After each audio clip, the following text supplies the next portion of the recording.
इन चोरों की कहानी सुनकर आपके होश उड़ जाएंगे, लेकिन उसे सुनने से पहले हे भगवान, जो भी मेरी वीडियो को लाइक और सब्सक्राइब करे उनकी बहनें हमेशा खुश रहे। आज देखते हैं अपनी बहनों से कौन कौन दिल से प्यार करता है। तो आइए वीडियो शुरू करते हैं। तो 4 चोर थे, चारों ही मिलकर चोरी करते थे और जो भी माल मिलता था उसे आपस में बांट लिया करते थे। वह सब चोरी तो इकट्ठे होकर ही करते थे, लेकिन वह सभी बड़े स्वार्थी थे। हर एक चोर यही सोचता रहता था कि किसी दिन मोटा माल हाथ लगे तो अपने बाकी साथियों को मारकर सारा माल स्वयं ही हथिया लूंगा। अगर आज तक ऐसा मौका नहीं आया था। एक रात उन्होंने नगर के बड़े सेठ के यहाँ सेंध लगाए। उनके हाथ बहुत माल लगा। उन्होंने सारा धन एक थैले में भरा और उसे लेकर जंगल की ओर भाग निकले। 2 दिन तक वे भूखे प्यासे जंगल में छिपे रहे। वे जानते थे कि नगर सेठ के यहाँ सेंध लगाने की वारदात से शहर के चप्पे चप्पे पर पुलिस फैल गई होगी।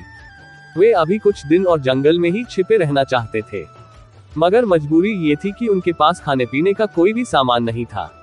जहां तक संभव हो सका उन्होंने भूख बर्दाश्त की, लेकिन अब भूख बर्दाश्त से बाहर हो रही थी। अब उन्हें भोजन की बहुत आवश्यकता थी, मगर जब भूख बर्दाश्त से बाहर हो गई तो उन्होंने फैसला किया कि उनके 2 साथी शहर जाकर वहां का माहौल देख आए और खाना भी ले आए। सभी ने आपस में मिलकर सलाह की और सारी बातों को सुनिश्चित कर उनमें से 2 शहर की ओर चल दिए और 2 चोरी के माल की रखवाली के लिए जंगल में ही रुक गए। शहर जाकर दोनों चोरों ने खूब जमकर खाया और दोनों ने योजना बनाई कि वह अपने 2 साथियों को ठिकाने लगाकर सारा माल खुद ही हड़प लेंगे और आपस में सारा माल बांट लेंगे। अतः उन्होंने अपने दोनों साथियों जो जंगल में ठहरे हुए थे उन्हें मारने का निश्चय कर लिया। उन्होंने अपने साथियों के खाने में जहर मिला दिया। उनमें से भी प्रत्येक यही सोच रहा था कि जब हम 2 रह जाएंगे तब मैं बचे हुए एक साथी को भी मारकर मैं अकेला ही सारा माल हथिया लूंगा। इधर जंगल में दोनों चोरों ने खाने का सामान लाने गए अपने साथी चोरों की हत्या कर डालने की योजना बना ली थी। वे भी उन्हें अपने रास्ते से हटाकर सारा माल आपस में बांट लेना चाहते थे।